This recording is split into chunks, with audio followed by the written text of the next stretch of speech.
అందరికీ నా నమస్కారాలండి. ఇప్పుడు మనం డిగ్రీ సెకండ్ సెమిస్టర్‌కి సంబంధించి కొత్త సిలబస్‌లో ఫస్ట్ యూనిట్ ఏదైతే ఇంగ్లీష్ ప్రాక్టీస్ కోర్స్ 2 ఉందో దాంట్లో ఫస్ట్ యూనిట్‌లో how to avoid foolish opinions by Bertrand Russell. ఇది ఆల్రెడీ సమ్మరీ చెప్పుకోవడం జరిగింది. ఇప్పుడేందంటే నోట్స్ గురించి మనం చూద్దాం. ఎగ్జామ్‌లో ఎలా రాయాలి ఏంటనేది. How to avoid foolish opinions. Opinions అంటే అభిప్రాయాలండి.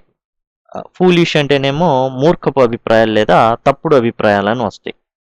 బెర్ట్రాండ్ రస్సెల్ చెప్తూనే ఉంటారు. కొంతమంది కొన్ని అభిప్రాయాలు మైండ్‌లో పెట్టుకొని ఉంటారు. అవే కరెక్ట్ అనుకుంటారు. అలాంటి అభిప్రాయాల నుంచి మనం ఎలా తప్పుకోవాలి? అలాంటి అభిప్రాయాలు మనకు ఉండకుండా ఉండాలంటే ఏం చేయాలి? బెర్ట్రాండ్ రస్సెల్ 1872 నుండి 1978 వరకండి. దరిదాపులు అంటే 100 ఏళ్ళు, 98 ఏళ్ళు ఆయన బతకడం జరిగింది. 1870, 1970 100 ఏళ్ళు. అంటే ఒక 2 ఏళ్ళు అటు ఇటుగా. Was a British polymath. అంటే బహుళ ప్రజ్ఞాశాలి అన్నమాట. అనేక శాస్త్రాల్లో ప్రావీణ్యం ఉన్నవాడని. As an academic he worked in philosophy, mathematics and logic. ఈయన ఒక ఫిలాసఫీయే కాదు, మ్యాథ్స్, లాజిక్, అకాడమిషియన్ కూడా. అంటే చెప్పడం academics. He offer some advice which helps us stay away from the obvious error. ఖచ్చితమైన తప్పుల నుండి, ఖచ్చితమైన తప్పుడు అభిప్రాయాల నుండి మనం ఎలా తప్పించుకోవాలి అనేది ఇందులో చెప్పడం జరిగింది. అందుకని ముఖ్యంగా 5 పాయింట్లు చెప్పాడండి ఈయన. He asks people to make observation. ముందు పరిశీలన చేయండి. Reassess if you get angry with others opinion. వేరే వాళ్ళ అభిప్రాయం గనక మీరు విన్నప్పుడు మీకు కోపం వస్తే కొంచెం ఒక్కసారి ఆలోచించుకోండి. Seek different opinions. మీకన్నా వ్యతిరేకమైన అభిప్రాయాలు గలవారిని నుండి వ్యతిరేకమైన అభిప్రాయాలని తెలుసుకోండి మీరే కావాలని. Imagine an argument with a person having a different bias. అసలు మీకున్న అభిప్రాయాలు ఏవైతే ఉంటాయో అసలు దానికి ఎగ్జాక్ట్గా ఆపోజిట్ వ్యక్తి ఉంటాడు. అసలు ఆ అభిప్రాయాల్ని తప్పు అని చెప్పే వ్యక్తి. ఆ వ్యక్తినితో మీరు మాట్లాడుతున్నట్టు ఊహించుకొని మీ అభిప్రాయాల్ని ఒకసారి జాగ్రత్త చూసుకోండి. Be very of opinions that flatter your self esteem. అంటే మీరు మగాళ్ళు లేదా ఆడవాళ్ళు అయ్యారనుకోండి.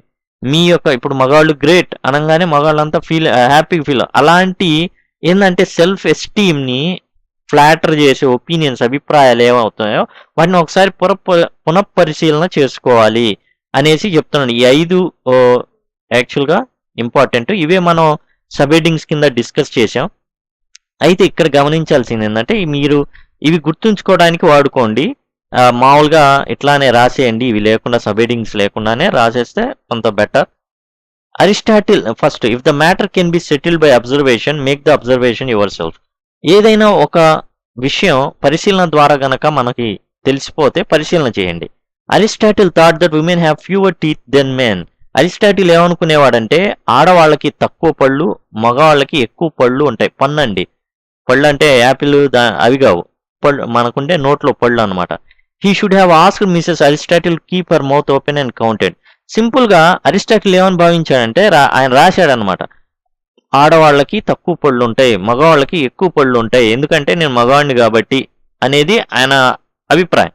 అయితే ఆయన మిసెస్ అరిస్టాటిల్ని పిలిచి ఏమై నోరుదేరు అని చెప్పి ఆ పళ్ళు గనక లెక్కేసి ఉంటే ఆడవాళ్ళకి మగవాళ్ళకి ఇద్దరికి కూడా ఒకే సంఖ్యలో పళ్ళు ఉంటాయనే విషయం తెలిసేది. కానీ అలా కాకుండా ఆడవాళ్ళకి తక్కువ పళ్ళు ఉంటాయి అనేసి రాసేశాడు.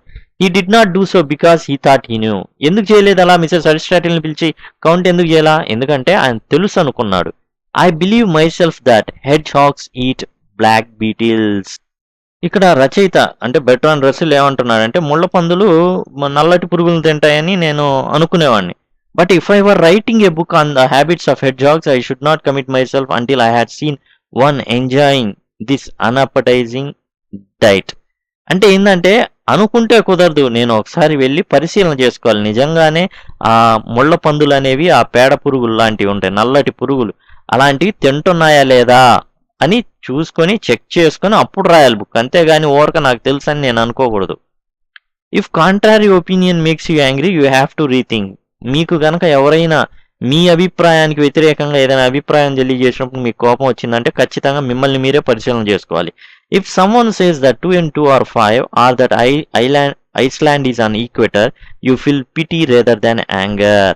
ఎవరైనా మీ దగ్గరకు వచ్చి 2 + 2 5 అన్నారనుకోండి, అయ్యో పాపం బిడ్డ అని అనుకుంటారు, నవ్వు వచ్చిద్ది, నవ్వుకుంటారు పక్కకెళ్ళి, అంతేగాని ఆర్గ్యూ చేయరు. అంతే. అలానే భూమధ్య రేఖ మీద ఐస్లాండ్ ఉందని అనగానే మీకు పక్కన నవ్వు వచ్చింది. ఐస్లాండ్ అంటే పేరులోనే ఐస్ ఉంది, అక్కడంతా మంచు గడ్డలు ఉంటే భూమధ్య రేఖ ఉంటే కరిగిపోయి అసలు ఐస్లాండ్ ఉండదు. అలాంటివి చెప్తున్నప్పుడు మనం నవ్వుతాం. ఎవరైనా భూమి ప్లేట్ మాదిరిగా ఉంది అన్నాం అనుకోండి, నవ్వుతాం. ఎందుకని? పాపం బిడ్డ, ఏం తెలియని బిడ్డ అనుకుంటాం. The most savage controversies are those about the matters as to which there is no good evidence either way. ఇక్కడ ఏంటంటే మనకు కొన్ని అసలు ఎక్కువ గొడవలు ఎక్కడ జరుగుతాయంటే వీలైన ఎవిడెన్స్ ఉండదు, సాక్ష్యం ఉండదు దానికి. దాని మీద నాది కరెక్ట్ అంటే నాది కరెక్ట్ అని ఇద్దరు చిందులేస్తూ ఉంటారు. అదే మనకి పక్కాగా ఎవిడెన్స్ దొరికింది అనుకోండి, ఒకటి కరెక్ట్ అయిపోతుంది, తెలుసున్నవాడు కూడా నవ్వుకొని వెళ్ళిపోతాడు వేరే వాడు వాదిస్తున్నా. This is why persecution is not used in arithmetic. అందుకనే ఎవడైనా 2+2 5 అంటే మన దగ్గర, అంటే నాట్ యాజ్ టీచర్ స్టూడెంట్ అట్లా కాదు, మామూలుగా ఎవరైనా బయట అనుకుంటే మనం నవ్వుకుంటాం, అరే ఈడేంద్ర బాబు అనేసి. ఎందుకంటే అర్థమెటిక్ లో పర్సిక్యూషన్ అనేది ఉండదు, తలకాయలు తీసేయడం అలా ఉండవు. బట్ ఇన్ థియాలజీ కానీ మతంలో ఏముంటుంది, ఇవి ఉంటాయి. ఏదైనా వ్యతిరేకమైన భావం గనక, వ్యతిరేకమైన ఏదైనా ఒపీనియన్, అభిప్రాయం గనక మీరు చెప్తే వెంటనే మెడకాయల మీద తలకాయలు ఉండవు అనమాట. In arithmetic there are only facts. ఈ గణిత శాస్త్రాన్ని కూడా ఫ్యాక్ట్సే ఉంటాయి అన్ని కూడా. 2+2 అంటే 4 అనే చెప్తాడు ఎవడైనా.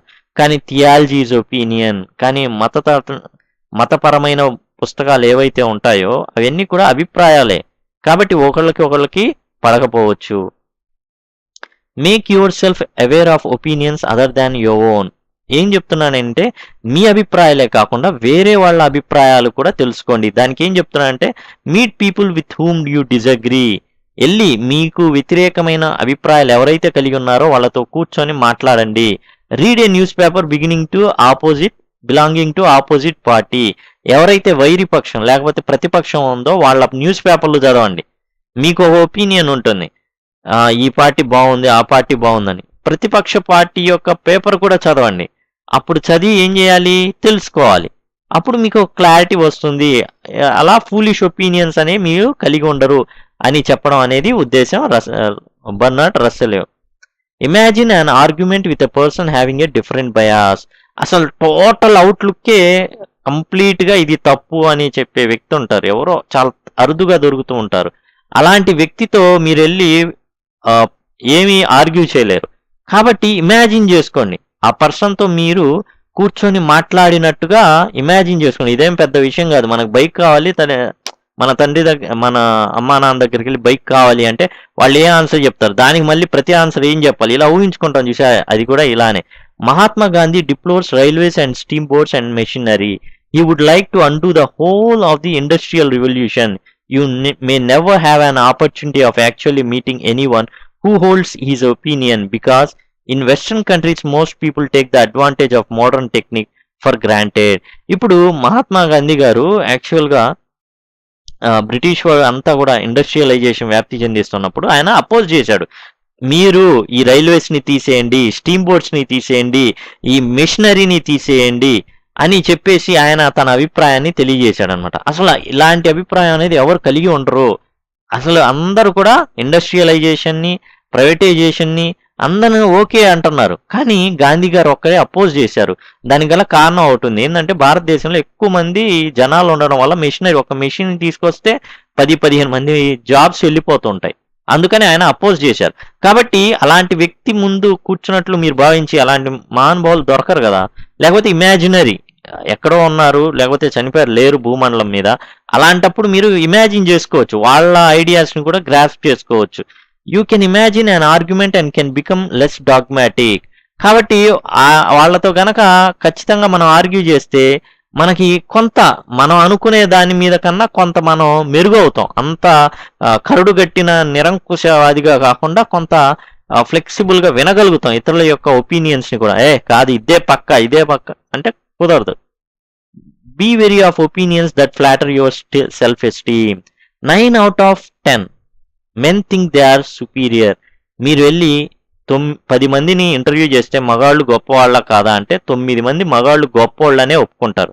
9 times out of 10 women think they are superior. 10 మంది ఆడవాళ్ళ దగ్గరికి వెళ్ళి ఆడవాళ్లే గొప్పవాళ్ళు అని గనక మీరు అన్నట్లయితే, మగాళ్ళ కన్నా ఆడవాళ్లే గొప్పవాళ్ళు అంటే అందులో 10 మందిలో 9 మంది ఆడవాళ్లే గొప్పవాళ్ళని ఒప్పుకుంటారు. దాన్ని సెల్ఫ్ ఎస్టీమ్ అంటారు. అంటే మనమే గొప్ప అనే భావం జనరల్ గా ఉంటుంది. If you are a man you can point out that most poets and men of science are male. ఎందుకు మగాళ్ళు గొప్ప అని అడిగారు అనుకోండి, ఏముంది మీరు చూడండి సైంటిస్టులు ఎంతమంది ఉన్నారు, అండ్ మోస్ట్ పోయిట్స్ చూడండి ఎవరున్నారు, అందరు మగాళ్లే అనే అంటారు మగాళ్ళని అడిగితే. అలా కాకుండా ఆడవాళ్ళని అడిగారు అనుకోండి, మగాళ్ళలో ఆడవాళ్ళలో ఎందుకండి ఆడవాళ్లే గొప్ప అని. If you are a woman you can retort that so are most criminals. The question is inherently insoluble but self esteem conceals this from most people. దీనికి ఒక ఏం చెప్తారు, ఆహా అట్లా నా సైంటిస్టులు ఎక్కువ మంది ఉన్నారా, అయితే 99% క్రిమినల్స్ అంతా మగవాళ్లే, ఉరి శిక్షలన్నీ 100లో 99 మంది, 1000 వేసుకున్న 999 మంది ఉరి శిక్షలు మగాళ్ళకే పడతాయి, క్రిమినల్స్ మగాళ్ళనే ఆడవాళ్ళు అంటారు. కాబట్టి ఇక్కడ ఇది తెగదన్నమాట. సెల్ఫ్ ఎస్టీమ్ కి విషయానికి వచ్చేసరికి కొంత ఏదైతే మనల్ని భ్రమపరచడానికి చాలా ఈజీ, ఏది మన ఐడియా కానీ మన ఏదైతే థాట్ ప్రాసెస్ ఉందో, కాబట్టి వాటి పట్ల కొంచెం జాగ్రత్తగా ఉండండి. These are the points placed before us by Bertrand Russell which help us not to have foolish opinions. కాబట్టి అబ్జర్వేషన్ ద్వారా, తర్వాత వ్యతిరేకమైన భావాలున్న వ్యక్తుల్ని కలవడం ద్వారా, అలానే ఇమాజినరీ చేసుకొని ఒక పర్సన్ని, మహాత్మా గాంధీ గారిని ఇమాజినరీ చేసుకొని ఆయన ఎట్లాంటి సమాధానాలు చెప్తాడు అనేది అట్లా మనం కలిగి ఉన్నప్పుడు ఏమవుతుంది అంటే మనకి ఉన్న అభిప్రాయాలు అనేవి కరెక్ట్ ప్రాసెస్ లో ఉండడం జరుగుతుంది. అట్లానే సెల్ఫ్ ఎస్టీమ్ కి సంబంధించి ఏవైతే అభిప్రాయాలు ఉన్నాయో వాటిలో మనం పప్పులో కాలేసే ప్రమాదం ఉంది, కాబట్టి వాటిని కొంచెం అబ్జర్వేషన్ చేయాలి. ఇవన్నీ కూడా మనకి బెర్ట్రాండ్ రస్సెల్ గారు చెప్పడం జరిగిందనమాట. ఫూలిష్ ఒపీనియన్స్ ఉండకుండా ఉండాలంటే ఏం చేయాలి అనే దాని మీద.